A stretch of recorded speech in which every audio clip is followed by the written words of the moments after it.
Okay, I'm outside now and just kind of walking around a little bit. Driveway looks pretty good. It's asphalt. There's a little bit of alligatoring, what we call alligatoring here and there, but overall it's in pretty good shape. You can re-blacktop these, which will extend the life of these before you have to tear them out and redo them. And I'd recommend that they get re-blacktop. It's pretty inexpensive. Again, a couple of 5-gallon buckets of the sealer, and you dump it out and you just kind of roll it out on there. Again, this is a corner lot, and you are responsible for everything out to the street. So your fence line's here, you'd still be responsible for maintaining this side yard. Now with this roof, it is a flat roof. It's not composition because it's like a 212 pitch or 112 pitch, so it's not quite steep enough to use composition shingles on, and that's why they went with the PVC. It does have a nice metal cap all the way around it, which is good. Now the gutters are built in, and that's just kind of how they do these flat roofs. So the gutters are, you don't have gutters. Basically you just have downspouts, basically scuppers, and the downspouts need to be replaced. They're the old steel downspouts, are not aluminum. A number of them have rusted through. It's not a huge ordeal to get that done, but you're starting to see leaking. And you can see it on this corner right here. I don't know if I can get in close, but you've got your downspout over here, and there's a leak around that, but you're seeing water dripping off the fascia edge there. That shouldn't be happening. Again, not a huge deal, but something to be aware of. The paint on the house, I don't think it's a paint. I think it's an opaque stain.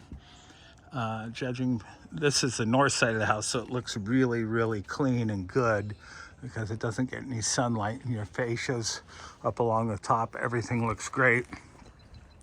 But on the south side where it gets all the sun, you start seeing some of the wood grain come through, which is why I think it's a stain, because paint doesn't do that. The nice thing about stain is it doesn't bubble or peel. So, and here's your outside deck, your upper. Everything looks good out here. Not a lot of moss or anything like that. The fencing all looks like it's in pretty good shape. The decking all looks like it's in pretty good shape. We don't have a lot of earth to wood contact anywhere except for these railroad ties, but that's not a big deal. Now, they do have earth to wood contact here at the bottom of the jacuzzi. It would have been far better to have set this on a concrete pad.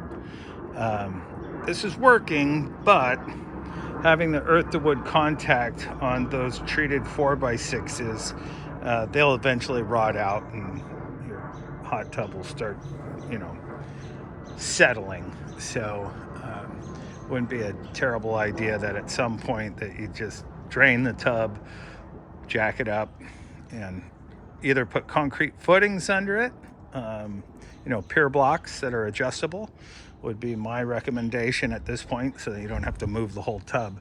But that would be a much better solution than just setting them down on 4x6s. And let's take a look at this deck.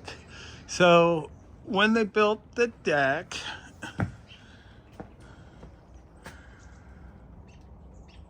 not sure how they have this set. Normally what you do when you build a deck is that you put a fascia board on here that you're gonna hang all of your joists on. They didn't do that. These are blocks in between, so I'm not quite sure what the deck is hanging on. I don't see any metal fasteners, and normally we like to see strapping. There's no strapping up here. There's no strapping over here, and so that's something that inspector will probably call out. The deck's in fine shape. Now, it looks like it's sitting on a ledger, but I just can't tell by looking at it like this.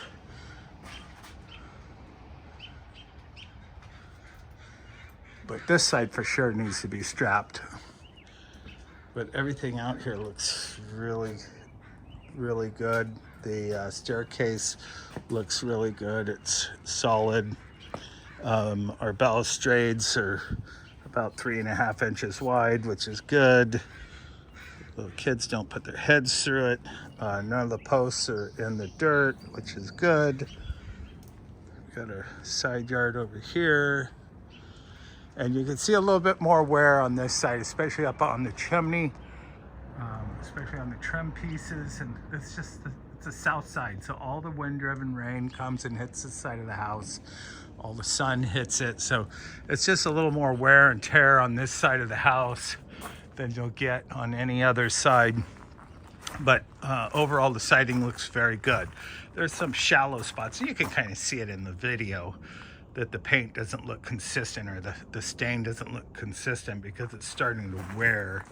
And you'll see little areas like this. You know, the color's just not consistent. A little bit of wear on the sills here, but nothing that's an emergency. Although I do think all the downspouts need to be replaced. You can see the old metal types they're rusting. Now they're made out of aluminum. So other than that, everything looks fantastic. I mean, there's always something with houses. You always find lots and lots of things. But overall, this is a very nice, well-maintained house. This gas line coming in has a scutcheon around the pipe right here. That should be up against the house so that we don't get any bugs or anything crawling in around the pipe. You can see that there's a gap around that. But other than that, like I said, the house looks fantastic. It'll be interesting to see. I'll check to see if they have an inspection report. They probably do. But yeah, just minor maintenance items, you know, painting some fascia, getting some more stain on this side of the house, you know, the downspouts, some very minor electrical, and you should be in good shape. So anyways, I'll get this uploaded and get it over to you tonight.